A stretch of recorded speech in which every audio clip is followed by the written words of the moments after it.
नमस्कार, मी प्रणाली मोरे. नो फिल्टरच्या या नवीन भागामध्ये आज एक अशी व्यक्ती आपल्या भेटीला आलेली आहे. त्यांचं थोडंसं इंट्रोडक्शन मी असं करेन, की एखादी गोष्ट कोळून प्यायलेला माणूस असतो ना, की तसं इंडस्ट्रीला ते कोळून प्यायलेत. इंडस्ट्रीतल्या माणसाचा स्वभाव त्यांना उत्तम माहिती आहे. त्यांच्यासोबत काम केल्यामुळे त्यांच्याकडे खूप किस्से आहेत. तर असं वेगळं व्यक्तिमत्व मी आज पहिल्यांदा बोलवते, कारण ते एकतर स्पॉट बॉय ते निर्माता, दिग्दर्शक असा त्यांचा प्रवास आहे आणि त्यामुळे प्रत्येक पातळीवरचा माणूस इंडस्ट्रीतला त्यांना नेमका माहीत आहे. त्यामुळे आजचा हा शो खूपच इंटरेस्टिंग होणार आहे. आपल्याला पडद्यामागच्या खूप गोष्टी कळणार आहेत. त्यामुळे असे महेश टिळेकर आपल्यासोबत आहेत आणि सर तुमचं खूप खूप स्वागत लोकमत फिल्मीच्या या आमच्या नो फिल्टर शोमध्ये. थँक्यू. आणि लोकमत फिल्मीच्या संपूर्ण प्रेक्षकांना माझा नमस्कार. मी जसं म्हटलं तसं तुमचं इंट्रोडक्शन केलं की एखादी गोष्ट कोळून आपण पितो ना आणि त्यामुळे आपल्याला माणूस माहिती असतो, त्याचा स्वभाव उत्तम माहिती असतो आणि तुमचा प्रवासही आहे स्पॉट बॉय ते निर्माता, दिग्दर्शक.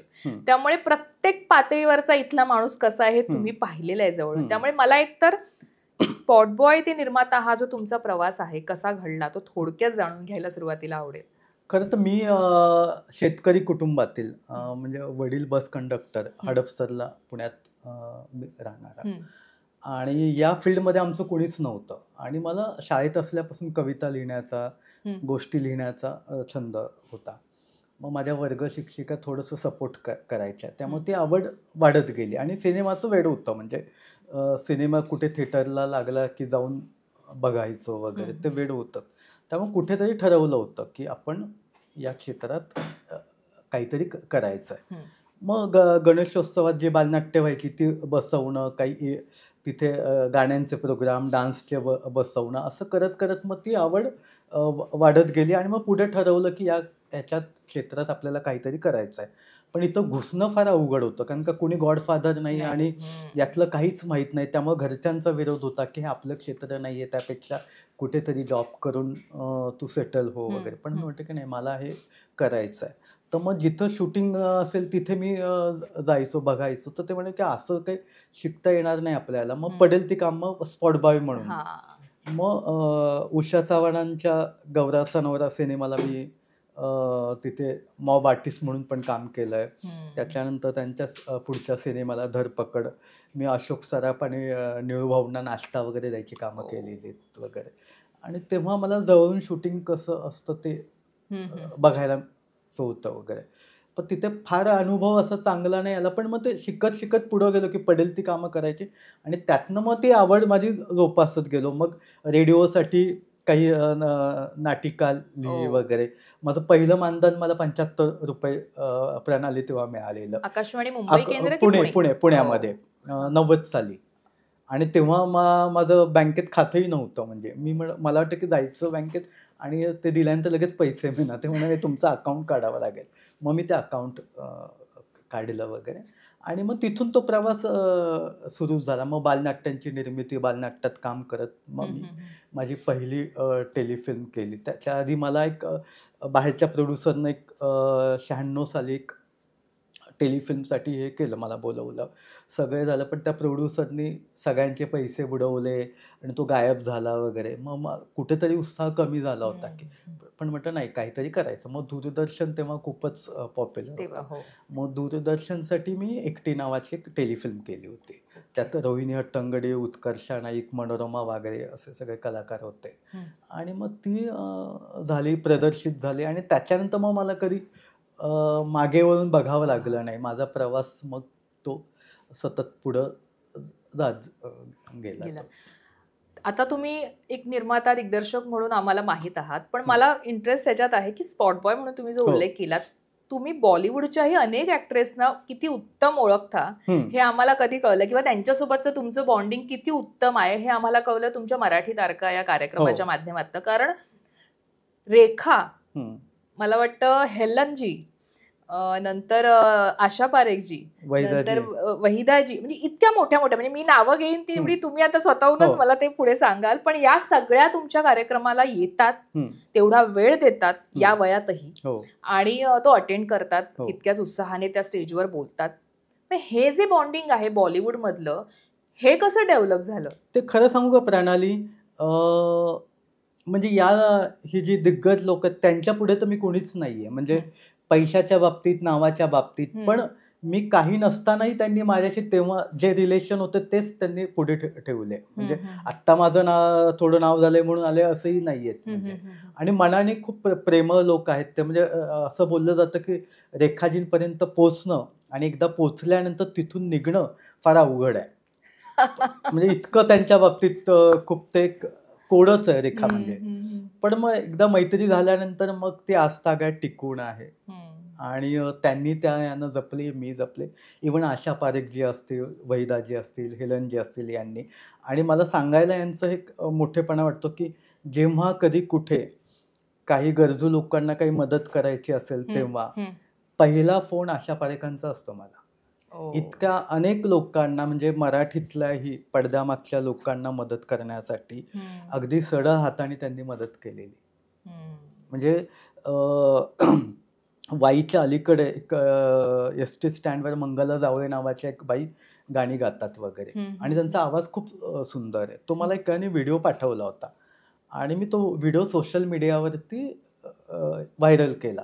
आणि त्याच्यानंतर मग मी त्या बाईला भेटायला गेलो. तर मी तिला एक पैठणी साडी दिली आणि एक माझ्याकडनं आर्थिक मदतीचं एक पाकिट तिला दिलं. आणि तिला म्हणजे अगदी हेच झालं की पैठणी ती आणि छोट्याशा घरात राहणारी. चहाला तिच्याकडे दूधही नव्हतं. तिनं पाणी दिल्यानंतर की तुम्ही आमचं पाणी प्याल ना वगैरे. म्हणजे मला जातीभेदन हे मी त्याच्या अगदी पलीकडे आहे. मला असं काहीच नाही. मी तिथलं पाणी पिलो. तिने दूध आणते म्हणाली तर म्हटलं नाही, जो कोरा चहा आहे तो मला द्या, मी तो पिन वगैरे. तिला ते मग खूप बरं वाटलं की. आणि मग तिने ते गाणं जे एका प्रसिद्ध गायिकेचं मला गाऊन दाखवलं तिथे. मी वेडाच झालो तिचा आवाज. आणि मग तिथून मी ज्या प्रसिद्ध गायिकेचं तिनं गाणं गायलं त्यांना फोन लावला. कारण की त्या माझ्या परिचयाच्या की ही अशी अशी बाई आहे आणि तुमचं गाणं गाते, तुम्ही तिच्याशी 2 शब्द बोललात तर फार बरं होईल. तर त्या गायिकेने जे उत्तर दिलं ना ते ऐकून प्रणाली माझ्या मनातूनच ते उतरल्या की लोकांनी उगाच यांना मोठं केलेलं आहे. माणूस म्हणून हे खूप खालच्या लेवलचे आहेत. काय उत्तर दिलेलं? नाही महेश, असं कोण भिकारी कोणी गातं मग त्यांच्याशी मी बोलणार का? काय ते असं थोडीच आहे, माझी लेवल काय वगैरे. उलट त्या जर बोलल्या असता तर त्या बाईला केवढा आनंद झाला असता. आज मी जिचं गाणं गातीये ती गायिका माझ्याशी बोलली, आयुष्यभर तिच्या स्मरणात राहिलं असतं ना. पण त्या नाही हे केल्या. मग तिने दुसरं गाणं गायलं दुसऱ्या एका गायिकेचं आणि ते गाणं ज्यांच्यावर पिक्चराइज झालं होतं ते आशा पारेख. सुनो सजना पपी हे ने कहा. ते महाबळेश्वरला शूट झालं होतं गाणं. मग मी आशा पारेखांना फोन लावला. मग ती खुश झाली की आशा पारेख माझ्याशी बोलतायत वगैरे. आशा पारेख ते अशी 15-20 मिनिटं बोलल्या आणि मला म्हणाले की महेशजी, आपने उसको जितना मदद दिया है ना उतना और दे दो मेरी तरफ से, बॉम्बे आते ही मेरे से ले लेना. म्हणजे अशी माणसं आहेत. पण मग त्या गायिकेने जिनं नकार दिला ती बोलली असती तर. आणि तिथून मला वाटतं की काय लोकांना ह्यांची मागची बाजू माहीतच नाहीये. यांनी आतापर्यंत नुसतंच घेतलंयच. पण कुठेतरी लोकांना तुम्ही द्या ना. तुम्ही आता त्या लेवलला आहात तर तुम्ही आता कुठेतरी समाजासाठी द्या. पण नाहीच. पण मग काय हे गेल्यानंतर यांचे स्मारक यांच्याच नावाने संगीत विद्यालय उभे राहतात. काही गरज नाहीये. बरोबर. मला आता यांचे किस्से तुम्ही आशा पारेखजींचे तर म्हणालात, पण मला रेखाजींविषयी तुमच्याकडनं ऐकायला आवडेल की त्यांच्यासोबत काही क्षण घालवले असतील किंवा असे काही त्यांच्या किस्से तुम्हाला सांगावेसे वाटतील. खरं तर रेखा म्हणजे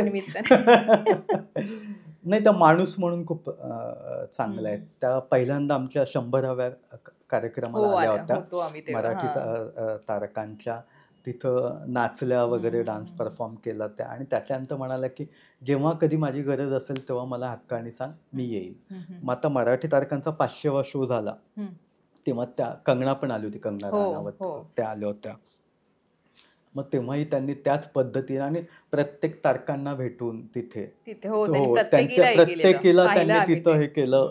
प्रत्येकीला थोडंसं नाचायला लावलं त्यांच्या बरोबर. म्हणजे हा त्यांचा. पण त्यांच्याबरोबर ओळख कशी झाली रेखाजींसोबत? कार्यक्रमाच्याच निमित्तानं मराठी तारकाच्या 100व्या शोला त्या आल्या आणि त्याच्यानंतर तिथपर्यंत पोहोचणं कसं झालं? पोहोचलो. कारण का आधी मी खूपदा प्रयत्न केले होते पण त्यांना एकदा कळालं की माणूस त्याही कळतात ना इंडस्ट्रीत. आता मी हिंदीतल्या एवढ्या लोकांबरोबर भेटलेलं परिचय आहे त्यामुळे त्यांनाही कुठून तरी ते कानावर जातच ना की. आणि मग त्यांना एकदा कळालं की बाबा माणूस हे म्हटल्यानंतर मग त्या. आत्ताही त्यांचं उमराव जानचं हो रिलीज होतं Re-release तेव्हा मग झाला. त्यांनी मला बोलवलेलं तिथे. हो हो, मग मी त्या शोला गेलो होतो. हम्म. आणि तिथे तुला किस्सा सांगतो, आपलीच एक मराठी अभिनेत्री जी हम्म. हिंदीत कामं केलेली पूर्वी हम्म. आणि नंतर इंडस्ट्रीतनं आऊट झाली होती, परत कामं करण्यासाठी ती आलेली आहे वगैरे. तिने माझ्याकडे एक इव्हेंट केलेला हम्म. आणि त्या रेखाजींच्या त्या उमराव जानच्या याला मी तिथे गेले, समोरून आल्यानंतर मी असतो ओळखही नसल्यासारखी आहे. आणि तेच तिथं विद्या बालन आलेली, एकदाच भेटलो होतो तिला विद्या बालनला आणि दोनदा काहीतरी बोलणं झालं होतं आमचं. तिने भेटल्यानंतर कसे आहात तुम्ही वगैरे मराठीतूनच बोलायला सुरुवात. वाव. मी म्हटलं आहे लक्षामध्ये, अरे असं कसं आपण भेटलोय, म्हणजे हे फरक फरक कल्चर जे आपण म्हणतो ना ते. हम्म.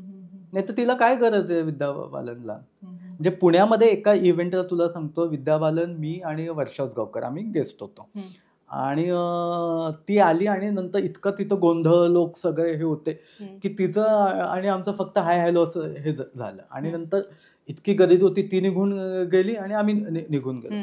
तिने परत मेसेज पाठवला की मी या हॉटेलमध्ये उतरलेली आहे, सॉरी तुम्हाला भेटता नाही आलं, नीट बोलता नाही आलं, तुम्ही या, आपण चहा कॉफी एकत्र घेऊया.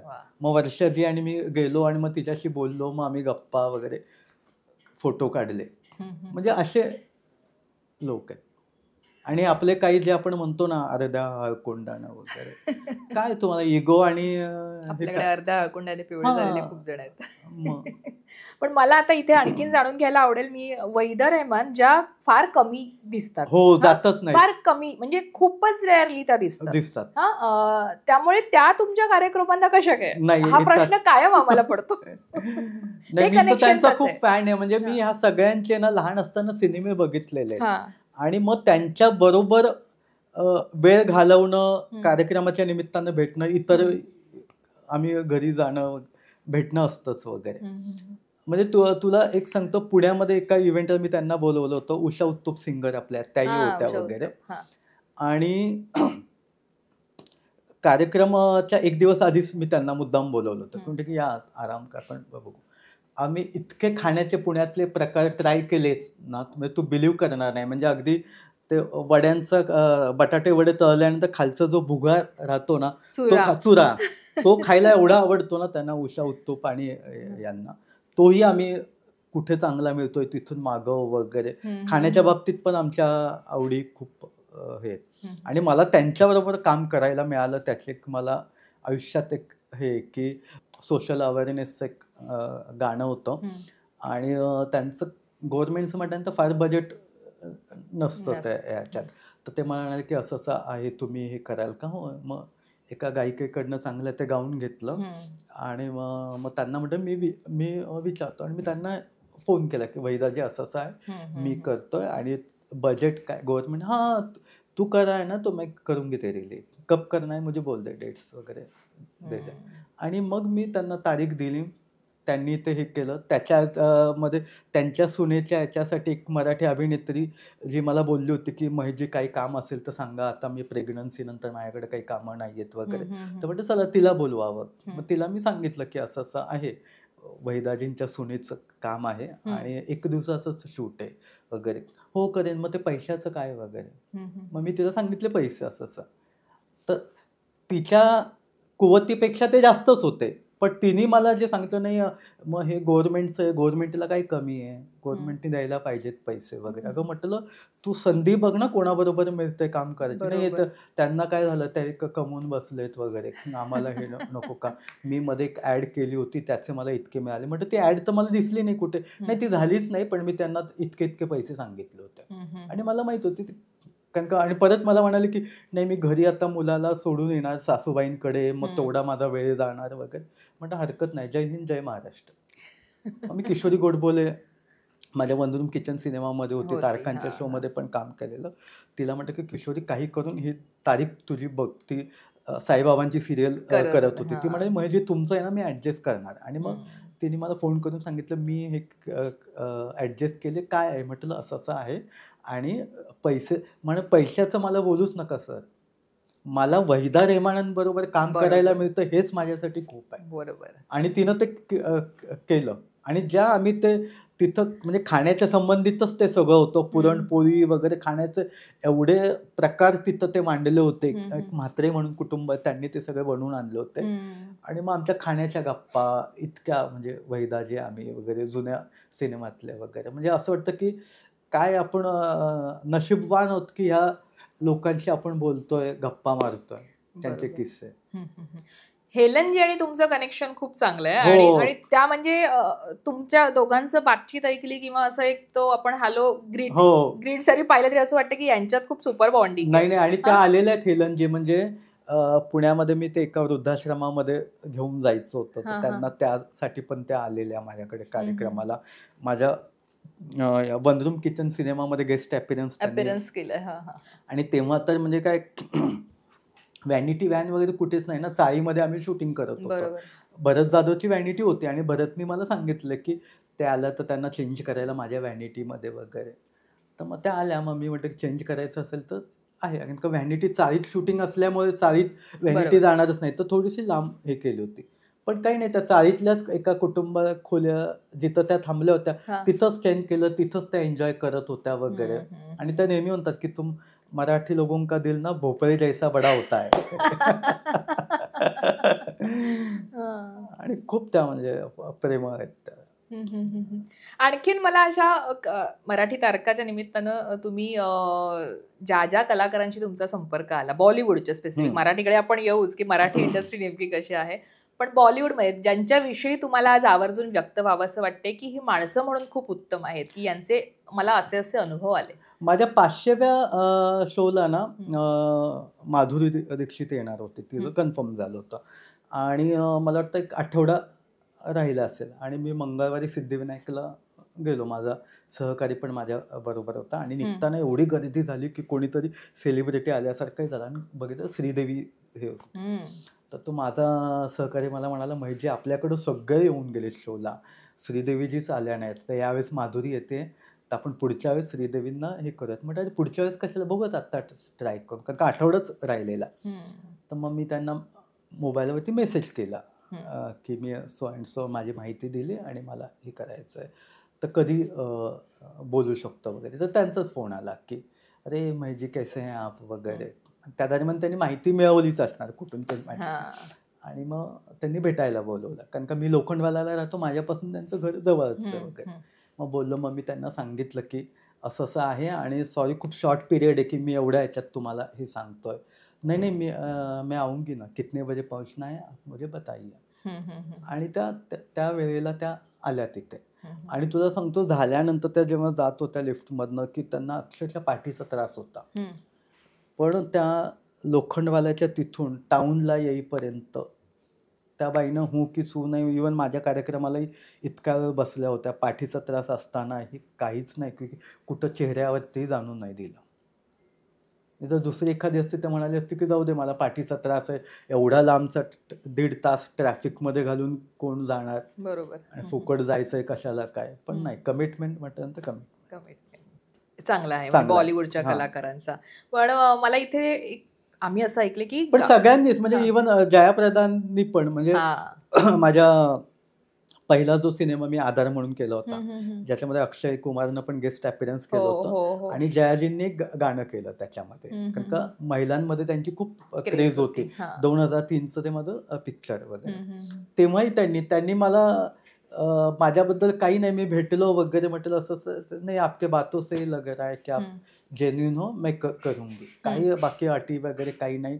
आणि मग त्यांच्यासाठी ती लाल रंगाची साडी वगैरे आम्ही हे केलेली, बनवलेली. आणि शूटच्या वेळेस मग आता जयाप्रदा ना हिंदीतल्या, मग त्यांच्यासाठी काय वेगळं खाण्याचं काय म्हणून मी विचारायला गेलो की तुम्हाला खाण्याला, नाही म्हणाल, जे युनिटला जेवण असेल ना तेच मी खाणार, मला वेगळं काही नको. म्हणजे इतकं त्या बाई आहे. आणि झाल्यानंतर मी म्हटलं, मला काहीतरी तुम्हाला द्यायचं तर मी काय देऊ, तर म्हणजे काही नको, फक्त हे जे देवीचं गाणं आपण केलं या साडीमध्ये, ही साडी मला गिफ्ट म्हणून द्या, बस तेवढंच त्या ह्याच्यात. आणि त्याच्यानंतर मग त्यांचे माझे जी मैत्री झाली ते आजतागायत टिकून आहे. जेव्हा आम्ही तारे तारका नावाचा शो केला की 20 हिरो आणि 20 हिरोईन मराठीतले, म्हणजे मराठी इंडस्ट्रीला 75 वर्ष कंप्लीट झाल्याच्या निमित्तानं आम्ही तो शो केला होता. सगळे इंडस्ट्रीतले कलाकार तिथे परफॉर्म करायला होते, म्हणजे अक्षरशः निळूभाऊंपासून सगळे, कुलदीप पवार सगळेच, रत्ती अग्निहोत्रींनी पण त्याच्यामध्ये हे केलं होतं सगळं. आणि त्याच वेळेस मी वर्षाजींच्या अपोजिट म्हणून मी त्यांच्या बरोबर काम केलेल्या एका महानटाला विचारलं, तर तो म्हणाला नाही, मी केलं तर माझ्या बायकोच्या बरोबरच परफॉर्म करणार, मी वर्षा उसगावकरांबरोबर करणार नाही वगैरे. आणि केलं तर मला ते मानधन. म्हटलं काय, तर तेव्हा त्यांनी 5 लाख सांगितले. किती वर्षापूर्वीची गोष्ट ही साधारण? 2007. आता 2007 मध्ये 5 लाख म्हणजे काय झालं प्रणाली? हो, मोठी. हा, आणि ही इंडस्ट्रीसाठी करत होतो ना आम्ही, सगळे इंडस्ट्रीतले कलाकार एकत्र येत होते, कोणी पैसे वगैरे काही नाही. महेश तू करतोय ना, चल आम्ही आहोत सपोर्टला, करूयात. आणि या प्रत्येकाला मी अक्षरशः प्रणाली 5,000 दिलेले पॉकेट मनी म्हणून, पण कोणीही काही म्हटलं नाही. पण त्या महानटाने, की ज्याला इंडस्ट्री ऑलराऊंडर नट समजलं जातं, त्यांनी मला ही अट घातली, एक तर केलं तर. आणि मला वाटत होतं की वर्षा उसगावकरांचं त्यांच्या बरोबर त्यांनी फिल्म केलेली, की ती जोडी आली तर बरं होईल. बरोबर. तर त्यांनी अट घातली की त्यांच्याबरोबर करणार नाही, केलं तर माझ्या बायकोबरोबर डान्स करणार, आणि त्यासाठी 5 लाख. मग मी म्हटलं बाबा तुम्ही मोठे तुमच्या घरी, हे बाकी सगळे इंडस्ट्रीतले हे एकत्र आले, सगळे होते, सुबोध, स्वप्नील, भरत वगैरे सगळे, म्हणजे असा परत सोहळा माझ्या हातनंही होणार नाही असं झालं होतं. आणि त्याला तेव्हा मग जयाप्रधानना मी बोलवलं होतं, तेव्हा त्या खासदार होत्या आणि त्या आलेल्या तेव्हा मग त्या कार्यक्रमाला स्टेजवर.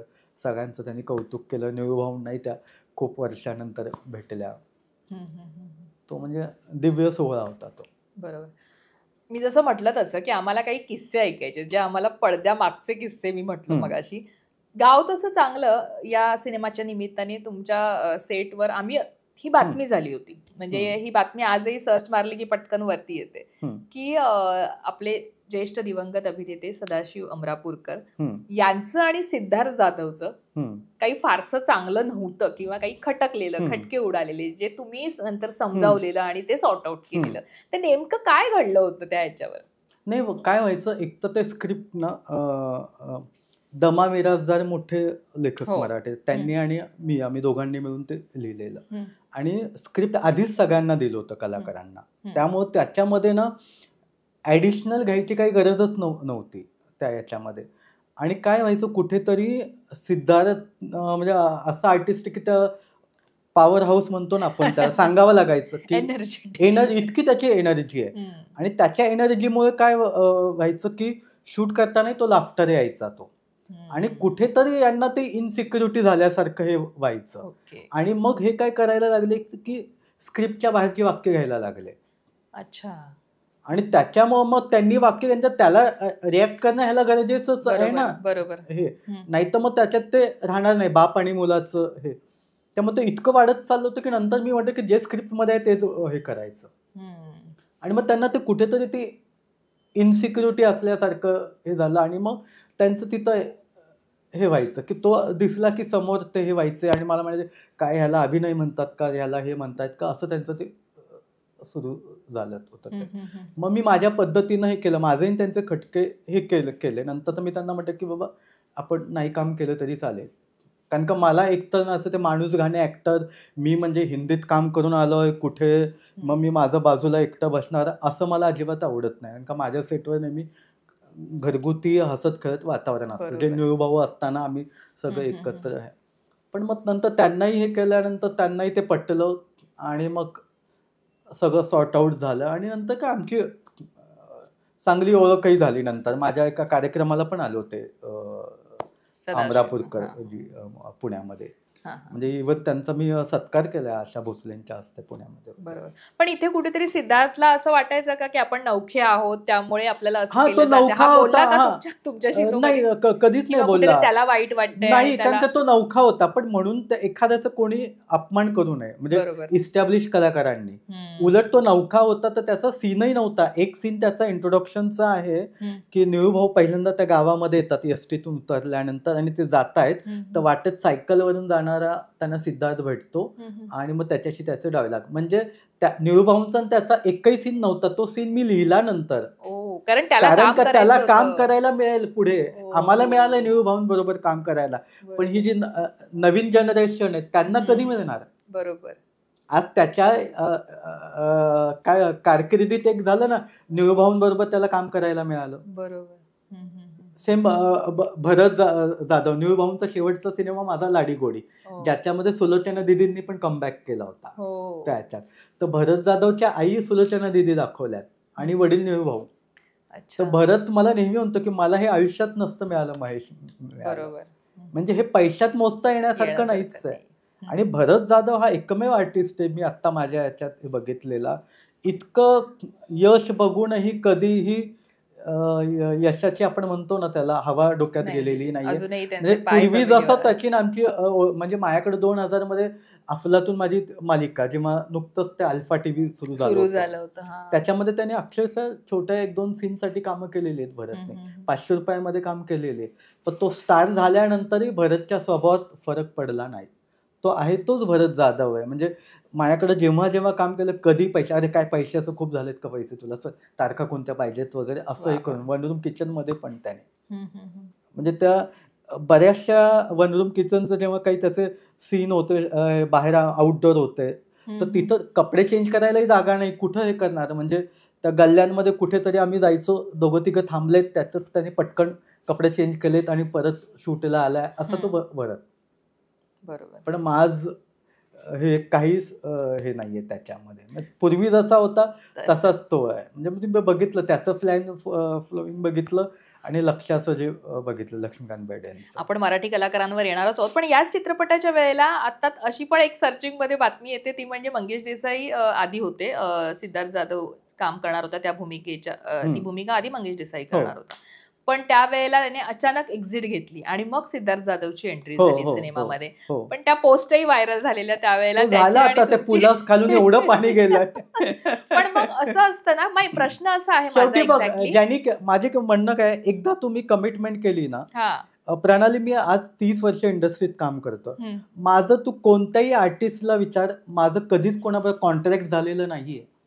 नाही तर हल्ली कॉन्ट्रॅक्ट साईन करतात, मी ही फिल्म करतो. माझ्या एका शब्दावर सगळे कलाकार आलेले आहेत आणि एकदा शब्द गेला म्हणजे गेला, पैसे ठरले म्हणजे ठरले. बरेच जण मला कधीही नाही, म्हणजे तुमचं जे बजेट आहे ना त्याच्यात आपण हे करून, बरेच जणांना माहित असतं ना कोण जेन्युइन आहे आणि कोण फसवण्यासाठी आलेले आहेत, कुठं पैसे बुडणार आहेत, असंही आहेत. म्हणजे कॉन्ट्रॅक्ट माझ्याकडे आयुष्यात हे नाही, शब्दाला किंमत देणार आहे. मग एकदा तुम्ही कमिटमेंट केले की मी या तारखेला येतोय म्हटल्यानंतर, मग ऐन वेळेला तुम्ही कसं कमिटमेंट हे करू शकता. बरोबर. पण असं काय घडलं होतं की मंगेशने एक्झिट घेतली? कारण मान्य नाही, तो माझा फिल्म साठी तो हो म्हणाला होता आणि त्याला नंतर दुसरी फिल्म मिळाली, मास्तर मला वाटतं संजय सुरकरांची होती. तर तो म्हणाला मग तुम्ही तारखा ऍडजस्ट कराल का. मी म्हटलं माझ्याकडे निळूभाऊ वगैरे सगळे एवढे, संजय नार्वेकर एवढे सगळे आर्टिस्ट आहेत, मी कसं ऍडजस्ट करणार. नाही, मग मला एक काहीतरी फिल्म सोडावी लागेल. म्हटलं तो तुझा निर्णय. मग त्यांनी ती माझी फिल्म सोडली. मग मी म्हटलं ऍडव्हान्स घेतलेले पैसे मला परत दे, यात काय मी चुकलो. बरोबर. तुम्ही कमिटमेंट, मला माझे पैसे परत दिले पाहिजेत ना. बरोबर. मग त्याच्यावर मग मी ते पोस्ट लिहिली होती, मग ते सगळं जाऊ दे. असे खूप अनुभव घेतलेत मी, अनुभव विकत घेऊन. मला एक आणखीन तुम्ही म्हणजे तुमचे पण मला त्याच्याबद्दल सांगू का, आता हे वाटत नाही का चला त्यातनं मी शिकत गेलो ना. बरोबर. आणि माणसं कळत गेली. मग त्यावेळेला जसं असतं ना की कुठेतरी आपल्यालाही वाटतं, अरे माझा सिनेमा हा माणूस करत होता आणि त्याने लगेच दुसऱ्या डिरेक्टरचा सिनेमा स्वीकारला, मग कुठे आपण चुकलो का, किंवा आपल्याला आपण कुठे कमी पडलो, असा विचार कदाचित माझं नाव नव्हतं तेव्हा, संजय सुरकरांचं जास्त नाव होतं. मग टिळेकरांना इंडस्ट्रीने स्वीकारलंय? मला काही फरक नाही पडत स्वीकारू किंवा न स्वीकारू. लोक आपल्यावर प्रेम करतायत ना, लोकांना आपले काम आवडतंय ना, झालं. आणि इंडस्ट्रीने स्वीकारण्याचा न स्वीकारण्याचा प्रश्न येतोच कुठे. तुमच्या प्रीमियरला येणारे 4 लोक जे असतात ते तुमच्या सिनेमाबद्दल गोड बोलतात, मागं गेल्यानंतर काय बोलतात आपल्याला माहित आहे. कोणी कोणाचे सिनेमे बघत नाहीत, तिकीट काढून बघत नाहीत. आम्हीच जाऊन तिकीट काढून सिनेमे बघतो, मग त्यांना फोन करून हे सांगायचं का रे छान काम केलंय वगैरे. मग आमचे तुम्ही बघायचं नाही तर आम्ही कशाला तुमचे सिनेमे बघायचं. काय गरज पडली. त्यामुळे तुम्ही इंडस्ट्रीनं हे करणं त्यात काही फरक नाही पडत. का आपलं काम मला माहिती आहे ना, मला आज ज्या लोकांचा सहवास मिळालाय, ज्या मोठमोठ्या कलाकारांबरोबर मी काम केलंय, ते माझ्यासाठी खूप आहे ना. त्यामुळे कोणी स्वीकारण्याचा न स्वीकारण्याचा प्रश्नच येत नाहीये. मराठी इंडस्ट्रीमध्ये जातीवाद आहे हे का आत्ताच का जाणवलं तुला? म्हणजे आहे का? मला आधी वाटत होतं की नाहीये, पण नंतर काही वेळेला मला थोडस जाणवलं ते. नाही म्हणजे मला एक विचारायचंय की पूर्वीपासून आतापर्यंत आपण जर एकंदरीतच कलाकार पाहिले तर कुठेतरी आपण असं म्हणू शकतो की लॉबी आहे. लॉबी आहे. पण जातीवाद आहे का हा प्रश्न पूर्णपणे याचं उत्तर अजूनही मिळालेलं नाहीये. तर तुम्ही आतमध्ये म्हटलं तर आहे, म्हटलं तर नाही. थोडक्यात कशा अर्थाने म्हणजे आहे, म्हणजे काही ठिकाणी मला तो जाणवलाय.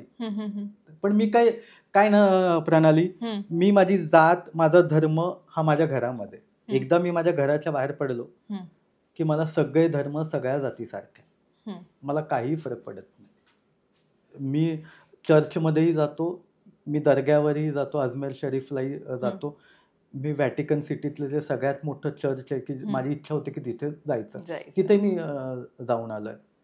आता हिंदूंची जेवढी पवित्र स्थानं आहेत तिथे मी सगळ्यांना भेट दिली. माझं फक्त केदारनाथ आणि बद्रीनाथ राहिलंय, बाकी जवळपास सगळं फिरून झालंय.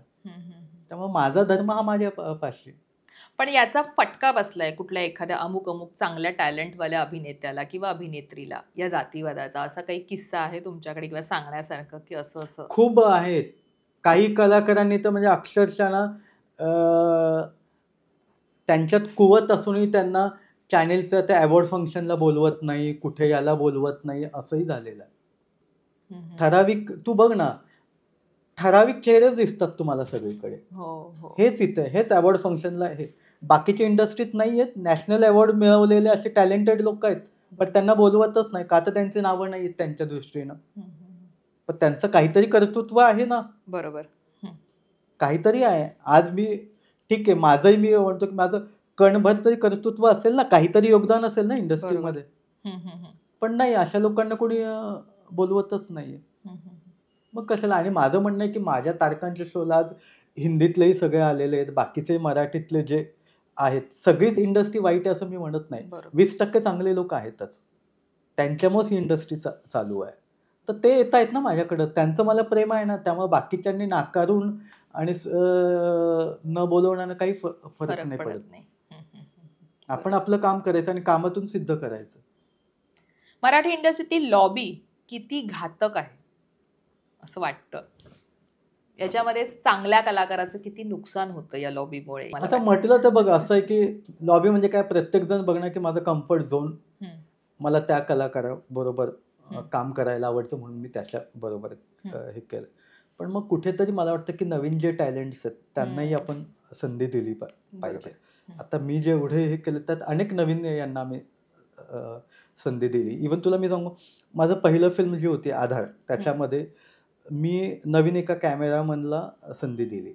पुण्यात तो FTIला शिकत होता.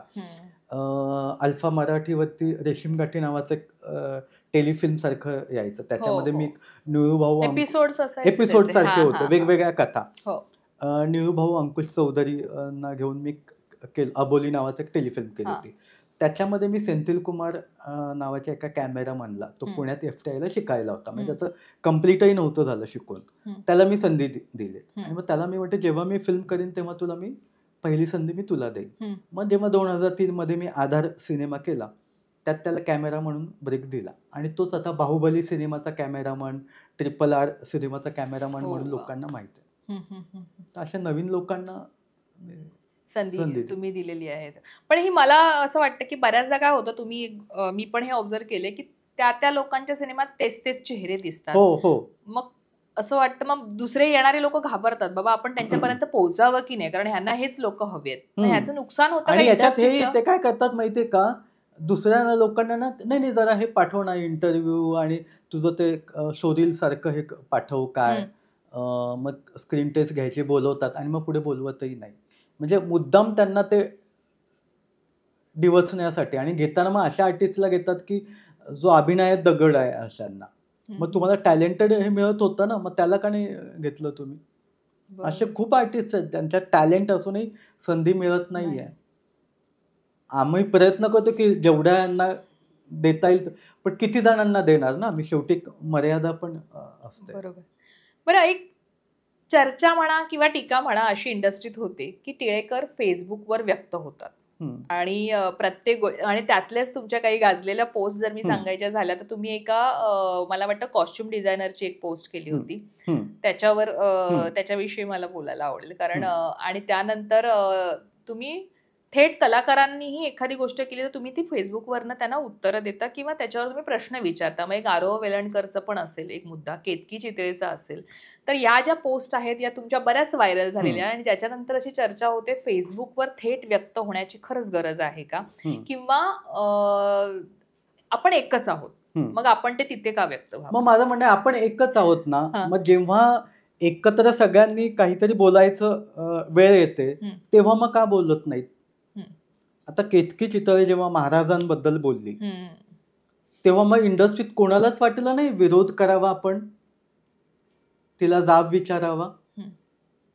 मी व्यक्त झालो, मग त्यातूनही ती थांबत नव्हती. मग मी म्हटलं मी कायदेशीर काय करता येईल ते मी हे बघितलं. मग अनिल देशमुख तेव्हा गृहमंत्री होते, त्यांना मी भेटलो. ते म्हणाले अहो तुमच्या इंडस्ट्रीतनं कोणी पुढेच येत नाही, पुढे येऊन कोणी कंप्लेंट केली तर आम्ही हे करू. म्हणजे मी येतो पुढे, मी कंप्लेंट करतो. मग मी रीतसर पोलीस तक्रार केली. मग त्याच्यानंतर सायबर क्राईमला ते पुढं प्रकरण गेलं. तिथं गेल्यानंतर सायबर क्राईमच्या त्या सहस्त्रबुद्धे नावाच्या त्या बाई होत्या तिथल्या मेन हेड, त्यांना मी जाऊन भेटलो. त्या उलट मलाच माझ्याच ज्ञानात भर काढून नाही कशाला तुमचं नाव आहे, तुम्ही कशाला याच्यात पडता वगैरे, जाऊ द्या ना, तिला समजत नाहीये, सोडून द्या. म्हटलं नाही, मी नाही माघार घेणार. मी परत पिछा पुरवला, परत मग सगळ्यांना भेटून जेवढं काय जाता येईल, कुणाला भेटता येईल तेव्हा मी भेटलो सगळं. आणि मग शेवटी तिच्यावरती ते पोलिसांनी कारवाई सुरू केली. तिचा मोबाईल स्विच ऑफ येत होता. आता ती कुठे राहते हे तिच्या जवळचे काही मित्र आहेत इंडस्ट्रीतले आर्टिस्ट, त्यांनी तिचा पत्ता पोलिसांना सांगायला नकार दिला, आम्हाला माहीतच नाही. म्हणजे किती छुपा पाठिंबा किती असावा ना एखाद्याला. पण मग तिथं जे होते कासार नावाचे ते सब इन्स्पेक्टर हे होते, ते म्हणाले महिजित तुम्ही पुढे आलाय ना, तुम्ही कोणीतरी बोलतोय तुमच्या इंडस्ट्रीतनं, तुम्ही काळजी करू नका, आम्ही माघार घेणार नाही, आम्ही पिच्छाच पुरू. आणि मग शेवटी त्यांनी तिला ट्रेस आउट केलं, तिला हे केलं. मग ती इकडे आली पोलीस चौकीमध्ये. मग तिच्याकडनं ते माफी तिनं लिहून दिली की मी परत काही बोलणार नाही वगैरे. मला तो आनंद झाला. कुठेतरी मी घेतलेलं एक पाऊल असेल त्याचं कुठेतरी मला समाधान झालं की उद्या आयुष्यात अशी वेळ नको यायला की अरे आपण बोललोच नाही, आपल्याकडे संधी होती पण आपण बोललोच नाही. माझं मन मला नको ना खायला. आणि मग महाराजांचं प्रेमण हे फक्त आपल्याकडं जयंती वगैरे साजरे करण्यापुरतच आहे का? जिथं व्यक्त व्हायचं मग तिथं नको व्यक्त व्हायला.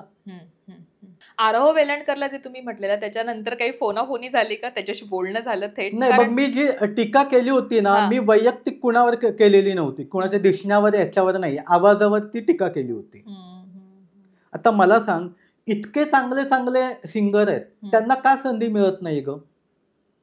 मध्ये त्या ठाण्याच्या पुढे त्या आदिवासी याच्यामध्ये बाल्या कोळी नावाचा एक आहे, तो गाणी गातो, आदिवासी गाणी गातो वगैरे. त्याची मी भेट घेतली, त्याचे व्हिडिओ मी शूट करून ते व्हायरल केले. जशी ती एसटी स्टँडवर गाणारी ती मंगला बाई आहेत, त्यांचे व्हिडिओ मी हे केले. अशांना का कोणी संधी देत नाहीत? यांचे का कोणी अल्बम काढत नाहीत? का तर त्यांचं नाव नाहीये ना, त्यांच्या पाठीमागे कोणाचा मोठी कॅसेट कंपनी नाहीये, कोणी फायनान्सर नाहीये. मग टॅलेंट असून ते मागे आहेत. कडूबाई खरात जेव्हा ती आंबेडकरांची गाणी गाते त्या मोठ्या भारदस्त आवाजामध्ये, तसं कोण गाऊ शकतं का? पण त्यांना किती संधी मिळते सांग मला. मग अशांना संधी मिळत नाही आणि ज्यांच्याकडे काही नाहीये अशांना संधी मिळते. त्याच्यावरती मी आवाजावर टीका केल्यानंतर याचं का पित्त खवळावं? आणि मग त्यांनी तुम्ही इंडस्ट्रीत कसे काम करता आणि कोण तुमच्या तारकांच्या शो मध्ये काम करतं ते बघून वगैरे, तू कोण बघणार? तू कोण सांगणार मला? आणि मग मी त्याला जे द्यायचं शाल जोडीतलं उत्तर ते मी दिलं.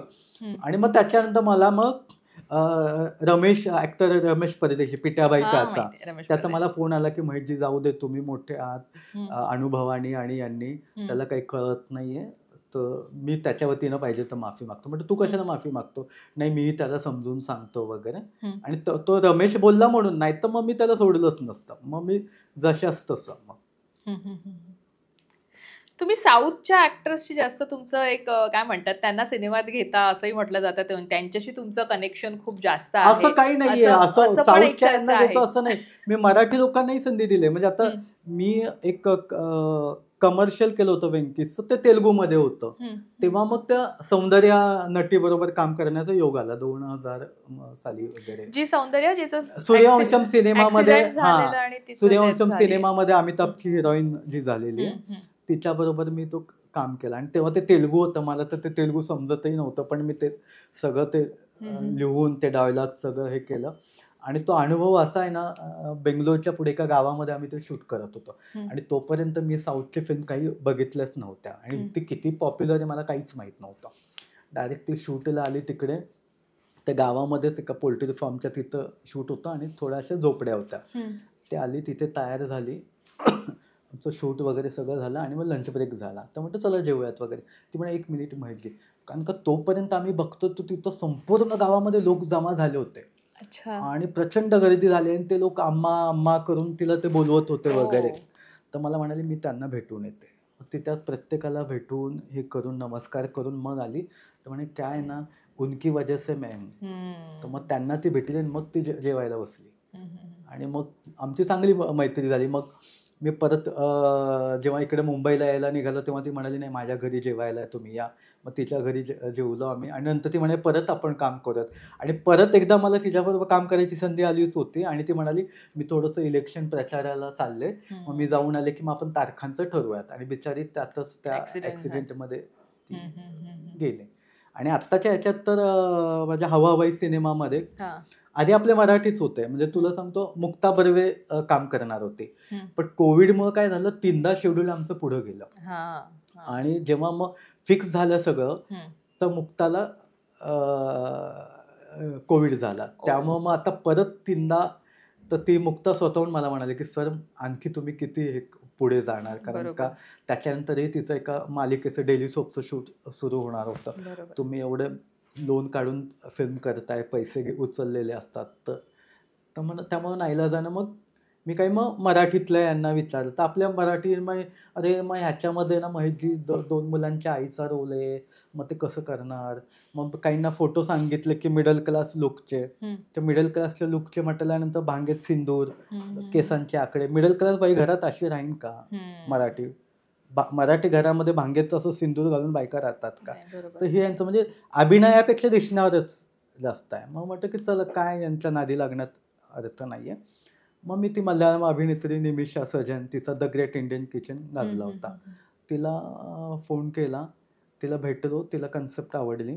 आणि तिची जी काकू आहे ती मराठी आहेत, त्यांनी माझा वनरूम किचन सिनेमा पाहिला होता, त्यामुळे मला त्याचा आणखी बेनिफिट झाला, आणि मग तिने काम केलं.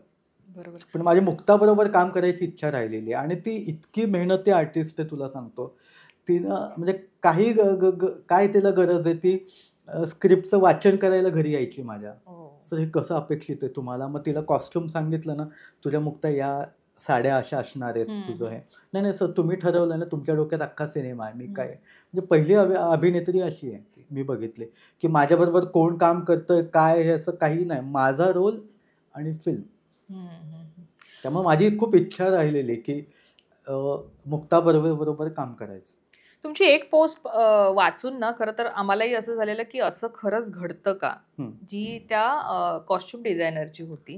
आणि म्हणजे इंडस्ट्रीत असं घडतं का, यावर हा प्रश्नचिन्ह निर्माण झाला. इतके माणूस घाणे लोक असू शकतात, मला खरंच हे म्हणजे तुम्ही ती डिझायनर आहे, ती मुलगी काहीतरी धडपड करते, एवढा लांबचा प्रवास करून इथं मुंबईमध्ये येते, आणि तुम्ही तिला घरी आल्यानंतर साधं तुम्ही पाणी देत नाही, तिच्यासमोर तंगड्यात आणून बसताय, जेवताय, आणि तिला जेवायलाही विचारत नाही. आपल्या घरात आल्यानंतर आपण साधं तुम्हाला विचारतो ना कोणाला, बरोबर, आणि ते अक्षरशः जेव्हा 2दा माझ्याकडे आली तेव्हा ती पावसात भिजलेली होती. मग मी तिला ते खायला हे दिलं. म्हटलं नाही तू जेवण करून, तर म्हणून 7 वाजता, मी तर 7 वाजता जेवतो, सकाळी 10 आणि 7 वाजता. म्हटलं माझी जेवायची वेळ आहे, तू जेवून जा. तिला ते एकदम डोळ्यात पाणी आले आणि तिचा तो बांधच फुटला. मग रडायलाच लागले. सर असं कोणी करत नाही हो, मला हे असे अनुभव आलेत, जेवतानाही समोर असेल. म्हणजे किती नीचपणा म्हणायचा आर्टिस्टचा. बरोबर. आणि तुम्ही दाखवताना मग बाहेर दाखवता की माझी ही गाडी, माझी ही लाईफस्टाईल, कशाला खोटं दाखवायला? तुम्ही तुमच्या दारात आलेला तुमच्यासाठी काम करणाऱ्या लोकांशीच नीट वागत नाही आणि कॅमेरामध्ये तुम्ही तुमची लाईफस्टाईल आणि काय त्याला जाळायचे त्या लाईफस्टाईलला तुमच्या. तुमचा पैसा तुम्हाला लखला. आज त्या एकाने इंडस्ट्री सोडून दिली ना, तिचं मत काय झालं, इंडस्ट्रीतले सगळेच तसे असं झालं ना. बरोबर. आणि ते कसं पसरतं ना. आपले अनुभव आपण शेअर करतो लोकांजवळ. आता जे स्वतःला सौंदर्याची खान समजतात अशा अभिनेत्रींनी तिच्या ओढणीचे पैसे, तिच्याकडनं ड्रेस घेतलेले तेही नाही तिला दिले. म्हणजे तुम्ही तुमच्या मेकअपवरती, स्पावरती हजारो रुपये खर्च करता आणि तुम्ही ज्यांच्याकडनं ड्रेस घेता त्यांना तुम्ही एक नवीन आहे म्हणून तिला पिळवणूक करता, हे का ना?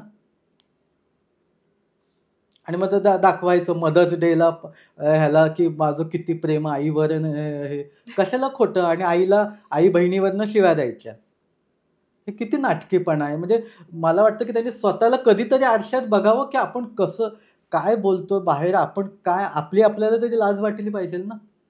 आत एक बाहेर एक, कशाला ही इमेज? आणि लोकांना काय ना, ह्यांची ते ह्या इमेजला भुलतात ना, हे असं आहे. कलाकारांमधील ॲनिमल ही पण तुमची एक पोस्ट आहे. हो, तेच लिहिलं होतं त्याच्यात. मला किस्से तुम्हाला नाव न घेता असे काही किस्से आम्हाला सांगा की कलाकारांमधील ॲनिमल म्हणजे नेमका काय? हे जसं ह्या की तुम्ही वागता एक आणि बाहेर दाखवता एक लोकांना, कशाला ना ती इमेज. आता मध्ये बघ पश्चिम महाराष्ट्रामध्ये पूर आला होता सगळीकडे, तर काही मदत गोळा करत होते. तर मला ते एका पत्रकारांनी फोन केला की सर असं आहे. मी तेव्हा ऋषिकेशला होतो. तर म्हणजे ठीक आहे, तुम्ही सांगा काय मदत कसं आहे. नाही आम्ही आता काही आर्टिस्टना हे केलंय वगैरे. तर मग केलं. म्हणजे त्यांनी किती दिली? नाही, ते म्हणाले की आम्ही आव्हान करू. म्हणजे आव्हान करू, घ्या ना त्यांच्याकडनं, काढा ना, खिशातून पैसे काढा ना. कोल्हापूरचे लोक किंवा पश्चिम महाराष्ट्रातील लोक ह्यांचे सिनेमे बघतात ना. बरोबर. तो ऑडियन्स यांना आहे ना, मग त्यांना सांगा द्यायला पैसे. नाही सर, ते बघितलं एक दोघांना, पण ते काय म्हणाले की आम्ही फक्त व्हिडिओ देऊ आणि लोकांना आव्हान करू. म्हटलं त्यांच्याकडनं पैसे काढा, ते जे देतील त्याच्या दुप्पट तुम्ही मला मागा, मी ते पैसे देईन म्हटलं. आणि मग त्यांनी मला सांगितलं काय काय कलाकारांचे कसे त्यांना अनुभव आले. काही नाही सध्या माझी अडचण आहे, हे नाही, असं आहे. मग मला जी काय मदत करायची ती मी केली त्यांना. तेच मराठी कलाकार असंच मी स्पेसिफिक म्हणणार नाही, पण तुम्ही जसं व्यक्त होता, काही जण व्यक्त होतात सामाजिक विषयांवर, पण ते गरजेनुसार व्यक्त होतात असं वाटतं. हो, असं का? गरजेप्रमाणे. मग त्यांचा सिनेमा समजा रिलीज होणार असेल तर मग कुठे मग जातील, मग ते समाजसेवा दाखवतील, कॅमेऱ्यात मग डोळ्यात पाणी आणून तो ड्रामा, ते गरजेप्रमाणे असतं. ते सगळेच तसे असतात असं मी म्हणत नाही, पण काही हे आहेत नाटकीपणा, तो अभिनय असतो त्यांचा. मराठी कलाकार कृतज्ञ आणि कृतघ्न असंही तुम्ही म्हटलेलं आहे एका पोस्टमध्ये. तर असं का वाटतं? म्हणजे नाही, मी बघ केलेल्याचं कधी तुम्ही हे करू नये, पण मी 2010 मध्ये म्हणजे मलाही ह्याचा फायदा झाला.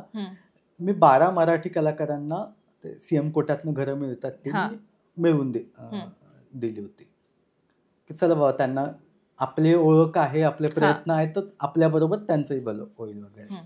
प्रणाली त्यातल्या एक दोघांनी सोडलं तर कोणीही जाणीवही नाही साधी की तुम्ही साधं जेवायला या किंवा काही नाही. उलट माझ्या एका सहकार्याचा फ्लॅट, तो चांगला व्ह्यू होता त्याला, तर त्या एका अभिनेत्रीने सांगितलं की नाही मला तो नंबर लकी आहे, मला तो हे पाहिजे. मग त्याचा हे करून त्याला सांगून मी तोही माझ्या शब्दामुळे तयार झाला, तिला हे दिला की बाबा चला तिला तो नंबर लकी आहे म्हणून.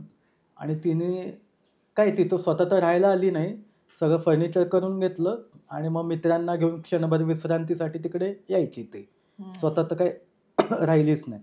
नंतर 5 वर्षानंतर तिनं तो विकला. मग विकताना तिला त्या व्ह्यूचे एक्स्ट्रा पैसे मिळाले. तर मग तू जाणीव ठेवावी ना की आज ज्या माणसाने त्याचा फ्लॅट बदलून मला दिला, तो पडद्यामागचा कलाकार, त्याला काहीतरी आपण द्यावं किंवा विचारावं. काहीच नाही. मग मी तिला फोन करून झापलं. म्हणते नाही, मी त्याला ना चांदीचं निरांजन देणार होते. म्हटलं यातच तुझी लायकी कळाली. त्या चांदीच्या निरांजनाची काय किंमत. बरोबर.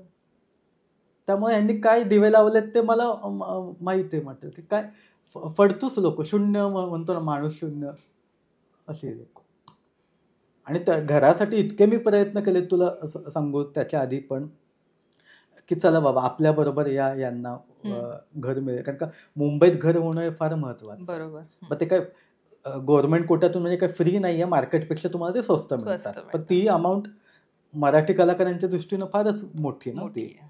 पण ते झालं, चला आपल्यामुळे झालं, त्याचा तो आनंद. मला आत्ता असे काही किस्से ऐकायला आवडतील. ते म्हणजे तुम्ही इतक्या मोठ्या मोठ्या दिग्गज कलाकारांसोबत काम केलंय. मग अगदी नाव घ्यायचं झालं तर निळफुले जे आहेत, किंवा आशा काळे, किंवा जयश्री गडकर, किंवा बरेचसे मोठमोठे, किंवा शरद तळवलकर, आणि जे आता आपल्यात नाहीयेत काही जण त्याच्यातली. त्यामुळे अर्थात त्यांच्याविषयी आम्हाला ऐकायला आवडेल. शरद तळवलकरांचं ना माझ्यावर खूप प्रेम, आणि इतकं शिकायला मिळालं ना त्यांच्याकडून. आणि एक तर आठवण अशी आहे की शरद तळवलकर, त्यांचे मित्र वसंत सबनीस, जे लेखक, अशी बनवा बनवी वगैरे खूप सिनेमे ते लिहिलेत, आणि मी, आमच्या तिघांच्या गप्पा आणि त्या दोघांचे जे बोलण्याची पद्धत, विनोदाची जे आपण बोलतो ना लेवल, ते बघून म्हणजे मला इतकं, कारण का वसंत सबनीसांना शिकत असताना कॉलेजला त्यांचे धडे असायचे पाठ्यपुस्तकात, आणि एकदम त्यांना भेटता येणं, त्यांच्याशी बोलणं वगैरे, तर ही खूप मोठी माणसं होती. आणि शरद काकांचं म्हणजे तेव्हा दूरदर्शनसाठी पण मी एक टेलिफिल्म सिरियल केली होती, डोक्याला डुलकी म्हणून. नीना राऊत त्याच्या प्रोड्युसर होत्या, आणि त्या मला म्हणाल्या, महेश तुम्ही काही करून तुम्हीच हे करू शकता. शरद तळवलकरांना पहिल्यांदा टीव्ही सिरियलमध्ये माझ्यामुळं ते आले. त्याच्यामध्ये मग मी शरद काका, त्या सिरियलचा आम्ही मुंबईला शूटला आलेलो, आणि ही जुनी माणसं इतकी आपण म्हणतो ना साधी, की तेव्हा मी ट्रेनचं डेक्कन किंगना आम्ही आलो, शरद काका आणि मी, ट्रेनचं तिकीट बुक केलेलं, आणि काकांनी मला सांगितलं होतं सेकंड क्लास कार्ड वगैरे. आता मी म्हटलं की शरद तळवलकर आपल्या बरोबर आहे, त्यांनी सेकंड क्लास कसं काढणार ना आपण. मी फर्स्ट क्लासचं काढलेलं, आणि आम्ही गेलो तिकडे, ते म्हणतात सेकंड, नाही म्हटलं मी फर्स्ट क्लासचं काढलं. मग ते माझ्या चिडले, म्हणजे तुला सांगितलं होतं महेश, तू का असं केलं वगैरे. म्हटलं नाही, इथं चांगलं आहे, इथं शांत आहे वगैरे. आणि मग आम्ही बसलो तिथे याच्यामध्ये, आणि मग काही वेळाने थोडंसं ट्रेन पुढं गेल्यानंतर प्रत्येकजण इंग्लिश पेपर घेऊन आपले वाचतायत. तर काका म्हणाले, बघितलं म्हणून मी तुला सांगतो, हे कसे एखाद्याला पोचवून आल्यासारखे चेहरे आहेत सगळ्यांचे, कोणी कोणाशी बोलत नाही वगैरे, म्हणून फर्स्ट क्लास नको, मी त्यांना माणसात राहणं वगैरे.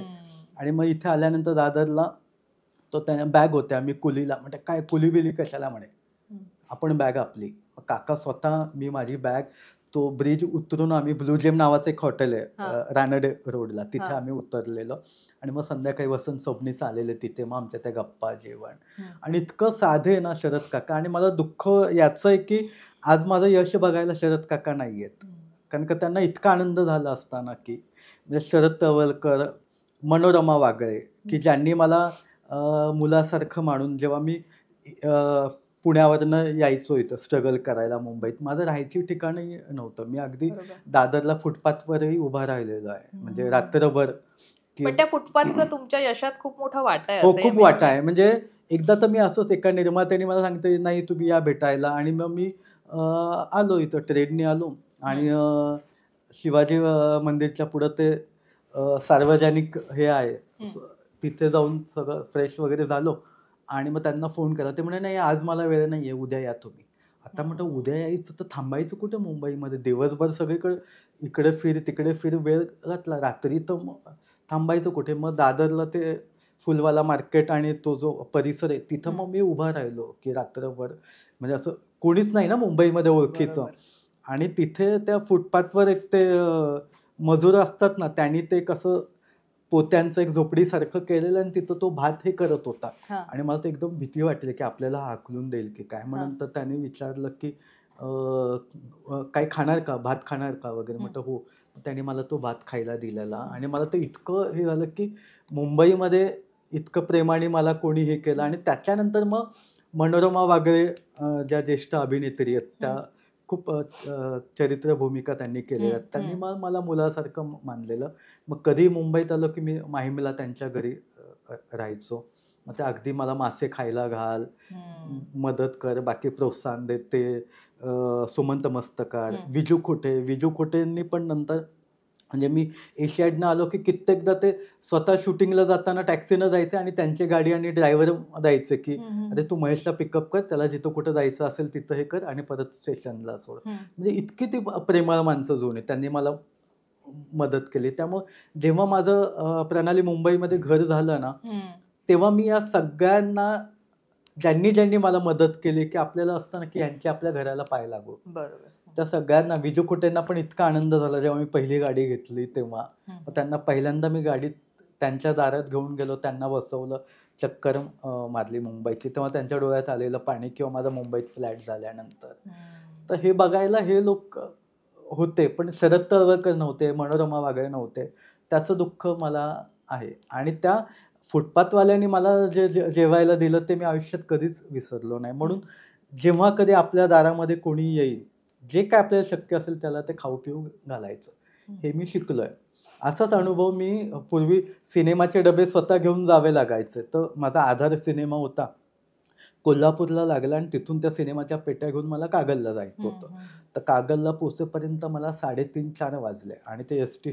स्टँडवर उतरलो आणि मला भूक लागलेली. आणि तेव्हा काय स्वस्तात कुठे काय खायला मिळेल हेच मी बघत होतो. तर त्या स्टँडवरच एक पत्र्याचं शेड मला दिसलं, असं खाण्याचं लिहिलं होतं. बघतो ते दरवाजा बंद होता. मी म्हटलं अरे जेवायला काय का, ते नाही आता संपले, आता 3:45 वाजले, आता कुठे काय मिळणार.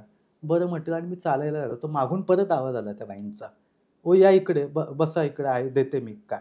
आणि त्या बाईंनी अक्षरशः मला पोतं टाकलं, त्याच्यावर बसले. त्या म्हणाले संपलं होतं पण 1-2 भाकरी टाकायला किती वेळ लागतो तुमच्यासाठी.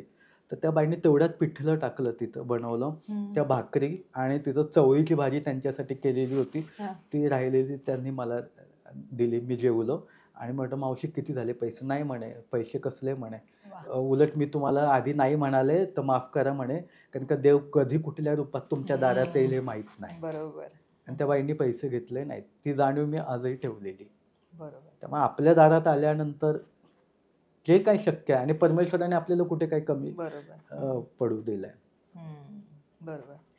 मला असे काही किस्से, ज्याला आपण फनी म्हणूया, फनी किस्से की कलाकारांचे असं ऐकायला आवडतील, जे 2-3 तुम्ही आधी सांगितलं, पण काय एक मोठी अभिनेत्री कसं आपलं वय लपवायची.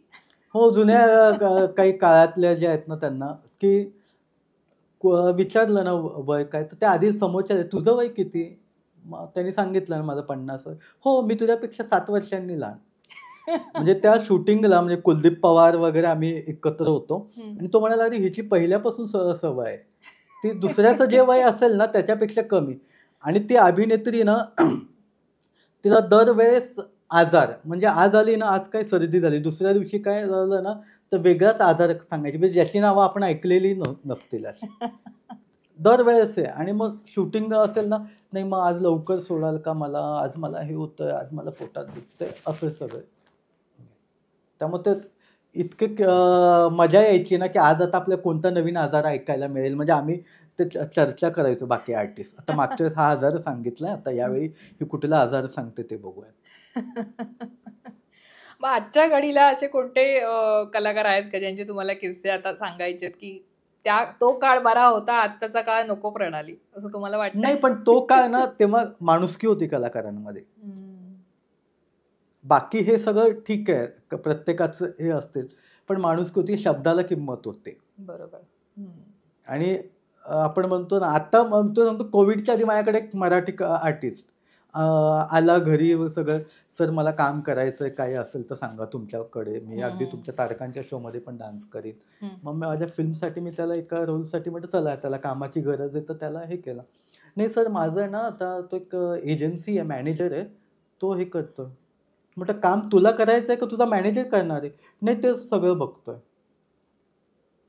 मग मी त्याला घेतलं नाही माझ्या सिनेमात. म्हटलं मी मॅनेजरशी का बोलावं, आणि माझ्याकडे हिंदीतल्याही लोकांनी केलं तर मी कधीच मॅनेजरशी नाहीये. त्या लोकांचं आहेत मॅनेजर, पण त्या लोकांनी डायरेक्ट माझ्याशी बोललेत आणि मग ते मॅनेजरला सांगितले ही तारीख मी याला दिलेली, ही कोणाला देऊ नको. आणि हा मराठी कलाकार ज्याचा अजून कशात काही नाहीये तो मला सांगतो की माझ्या मॅनेजर एजन्सीशी बोला. म्हटलं कोण आहे हा? तू मोठा तुझ्या घरी. त्याच्यानंतर मी त्याला कधीच उभं केलं नाही. मग मध्ये एका सिनेमाच्या प्रीमियरला मला बघितल्यानंतर तो ज्या पद्धतीनं लपत होता ना, मला खूप ती मजा वाटत होती की आता सर भेटलेत, आता सर काहीतरी आपल्याला बोलतील. आणि मी बघत होतो तो इथून दिसला की मला नंतर इकडे जायचं, इकडे जायचा.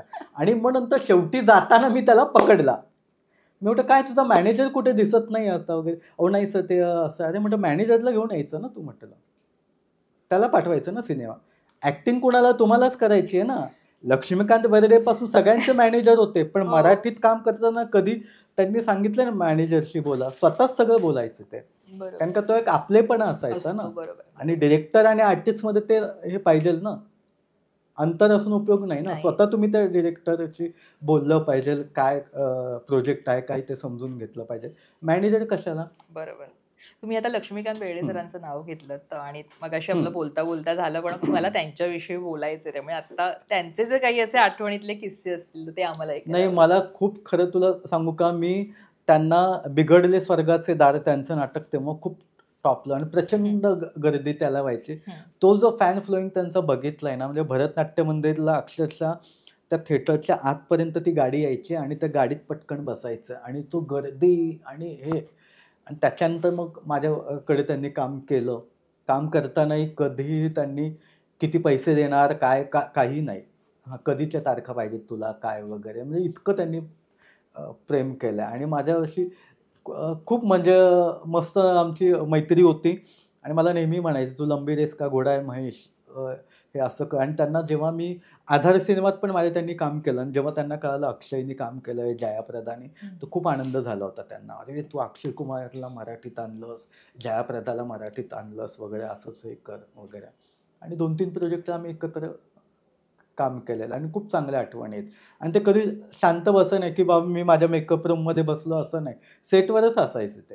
म्हणजे क्यू द्यायला एखाद्या नवीन कलाकार असेल तरी त्याला सांभाळून घेणं. म्हणजे उगाच कोण कुरघडी असं नाही, उलट तू हे वाक्य घे, मी ते. म्हणजे माझ्या एका ह्याच्यामध्ये तर त्यांना आम्ही भिकारी दाखवलं होतं. श्रीमंत भिकारी, भीक मागून हे झालेला. तर त्यांनी ते कपडे घातले, ते असं म्हणाले नाही मला हे भिकाऱ्याचे कपडे का, असे पॅच लावलेले वगैरे, हातात ते भांडं दिलेलं भीक मागायचं वगैरे, काय त्यांनी ते केलेलं मस्त आम्ही. तुम्ही मगाशी सुलोचना दीदींचाही उल्लेख केलात आणि त्या जेव्हा गेल्या तेव्हा तुम्ही एक पोस्ट केली होती की हा फोन आता कधी माझ्या वाढदिवशी आणि त्या न चुकता वाढदिवसाला माझ्या त्यांचा फोन येणारच.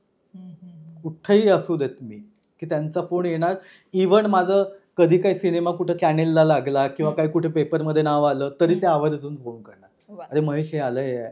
आणि तीच परंपरा त्या गेल्यानंतरही त्यांची मुलगी कांचन घाणेकर त्यांनी ती जपलेली. आता माझा 5 जूनला जो वाढदिवस झाला तेव्हा कांचन घाणेकरांचा फोन आला की दीदी नाही येत पण मी फोन करते. आणि तारकांच्या शोलाही त्या पहिल्या शोला पण आल्या होत्या पुण्यामध्ये त्या, आणि मुंबईतल्या शोलाही आल्या होत्या.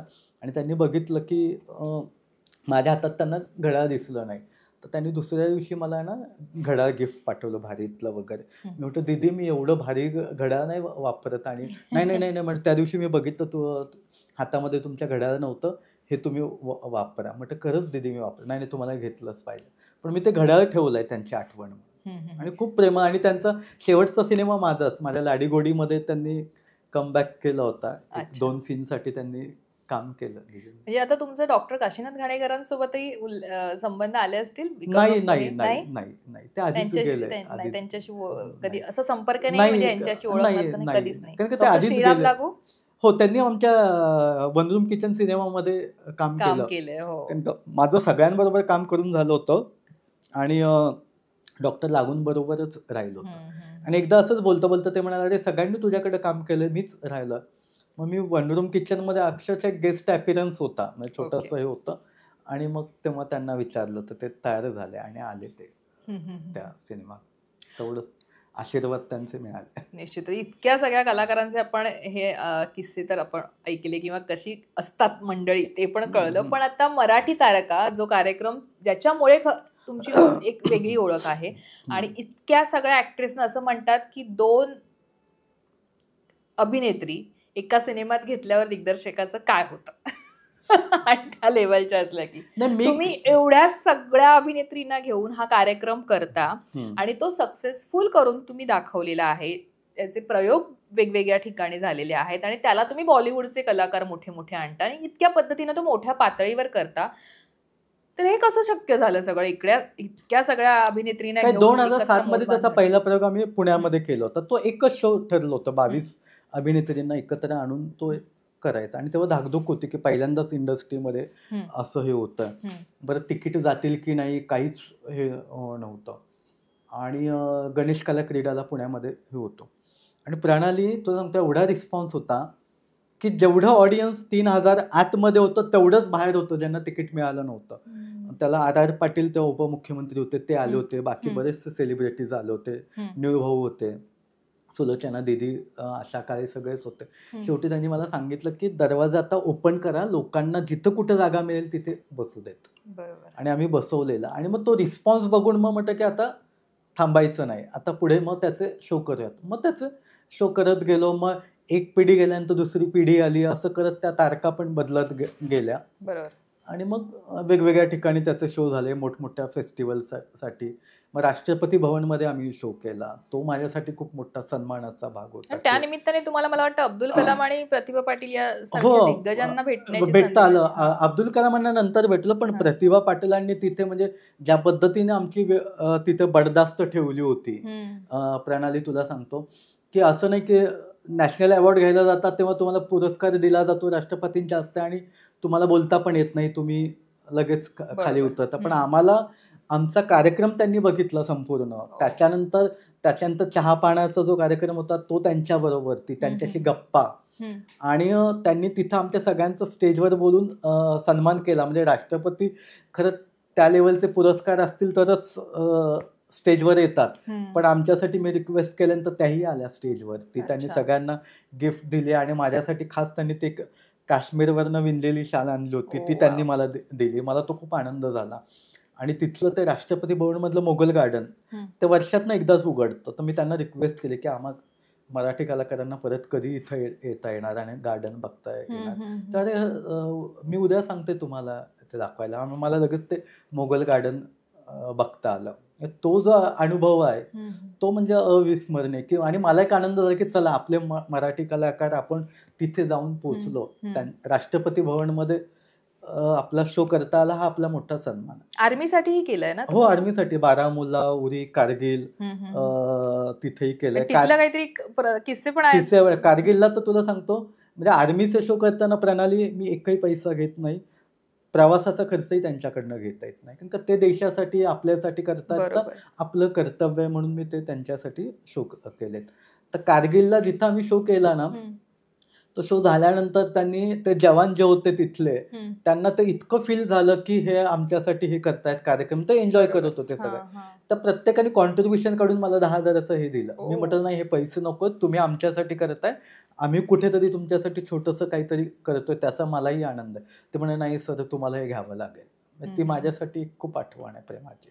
आणि सियाचीनला 18,500 फूट हाईटवर तिथे जाऊन आम्ही शो केला की जिथं ऑक्सिजन कमी असतो. आणि ते माझ्यासाठी ते एक आपण म्हणतो ना स्वप्नवतच होतं की तिथेही आपल्याला जाऊन तारकांचा शो करता आला. इव्हन अंदमान निकोबारच्या पुढे 36 तास तुम्ही पाण्यातनं प्रवास करून गेला की पुढे जिथं सुनामी आलं होतं तिथं लक्ष्मीनगर नावाचं एक मराठी लोकांचं गाव आहे. तिथं जाऊनही आम्ही शो केलाय. म्हणजे जाताना 36 तास, येताना 36 तास, असं 72 तासांचा पाण्यातला प्रवास. आणि ते जाताना प्रणाली ती क्रूज म्हणजे माल वाहतूक करणारी क्रूज असतो ना त्याच्यात, म्हणजे बसल्यानंतर तुम्हाला उलट्याच. म्हणजे आम्हाला अक्षरशः तासाभरानंतर आमच्या सगळ्या तारकांना झालं की चला आता बस झालं, निघूयात मागे. पण काय समुद्रामध्ये ते तुमची ती हे जहाज गेल्यानंतर ते थोडीच गाडीसारखं मागे वळवता येणार. पण ते 36 तास कसे काढायचे आमचं आम्हाला माहिती. पण तिथून पुढे गेल्यानंतर ते कॅम्पल बे नावाचं आयलँड आहे, तिथं 2 तास पोचायला. तिथं गेल्यानंतर मग जे बघितलं सुनामी आलेले ते आपले मराठी लोकांची वस्ती आहे, तिथं जे शो केला त्यांनी ज्या पद्धतीनं आमचं स्वागत केलं, तर ते बघून आम्ही अक्षरशः हे झालं. आणि मला कुठंतरी वाटत होतं की ते आपल्यासाठी तिथं हे करतायत, तर आपण त्यांच्यासाठी का नको शो करायला. आणि कलामांची तर आठवण तर खूपच हे. आणि माझी खूप इच्छा होती की कलामांना कधीतरी भेटायचं. तर मी 2-3दा त्यांच्या PNशी बोलून की मला वेळ द्या, मी त्यांना भेटायला दिल्लीला पण येऊ शकतो. तर ते म्हणाले नाही नाही सर म्हणालेत की ते जेव्हा मुंबईत येतील ना तेव्हा उगाच त्यांच्यासाठी कशाला तुम्ही खर्च करून येता तिकडे, सरांनी असं सांगितलंय. तर ते मला एकदम हे झालं ना. आणि मग ते एकदा ते येणार होते मुंबईत, त्यांचा प्रोग्राम ठरला आणि मग त्यांनी सांगितलं की या तारखेला येत आहेत, तुम्हाला 8 वाजताची वेळ दिलेली आहे राजभवनामध्ये. तर मला तर एकदम एक्सायटेड मी. आणि मग आमच्या काही कलाकारांना मी सांगितलं असं असं मी जातोय, तुम्हाला यायचं असेल तर चला कलामांना भेटता येईल.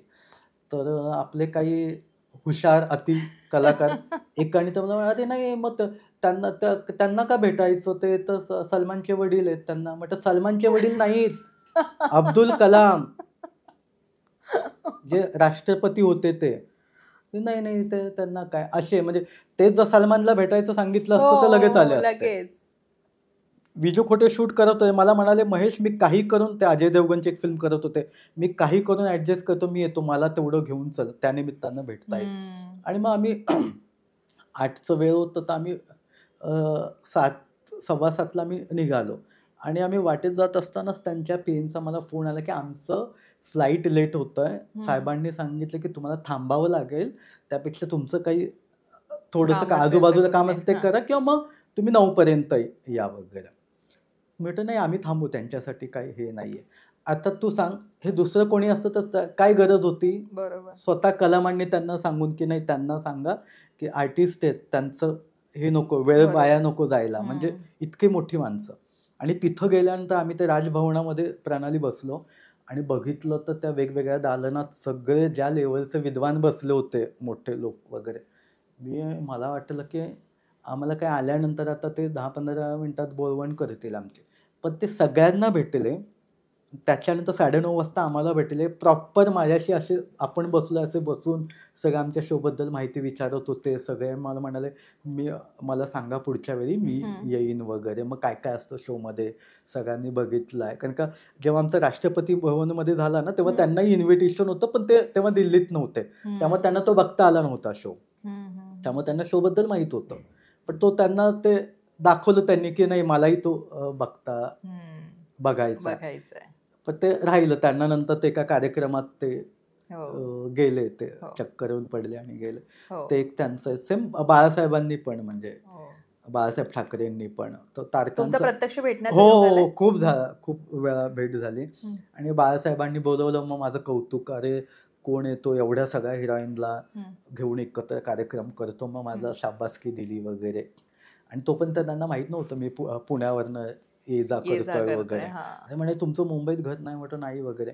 मग त्यांनी त्यावेळेसच्या मुख्यमंत्र्यांना एक पत्र लिहिलं बाळासाहेबांनी, ते माझ्याकडे अजूनही आहे की हा इतकं धडपड आहे, ह्याने असं असं केलेलं आहे, ह्याला घर मिळावं. पण ते काय तेव्हा ते झालंच नाही, पण ते नंतर झालं. पण त्यानिमित्तानं मग बाळासाहेबांशी ओळख झाली, मग भेटी झाल्या. मग माझं वनरूम किचन सिनेमा पाहिल्यानंतर मग त्यांना ते आणखी जास्त प्रेम वाटलं. मग त्यांनी ती CD पण माझ्याकडनं मागून घेतली होती. आणि मग त्यांच्याच परिचयाचं एक जण आहेत, ते फिल्म करत होते, तर बाळासाहेबांनी मग माझं नाव सुचवलं होतं त्यांना की तुम्ही हे करा. मग तो सब्जेक्ट बाळासाहेबांनाही ऐकवला होता, सिनियर सिटीजन्सवरती.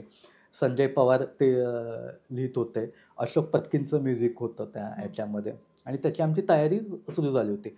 आणि बाळासाहेबांकडेच मिटिंग व्हायच्या तिथे. मग आमची खाण्यापिण्याची चंगळ असायची. आणि बाळासाहेबांकडे भेटायला गेलो की 1.5-2 तास कसं जायचे कळायचेच नाहीत. म्हणजे इतकं त्यांना सगळं ज्ञान, माहिती आणि कलाकारांचे खरी जाणीव ठेवणारा माणूस. आणि कधीही त्यांना भेटायला अडचण नाही आली प्रणाली, लगेच बाळासाहेब भेटायचे.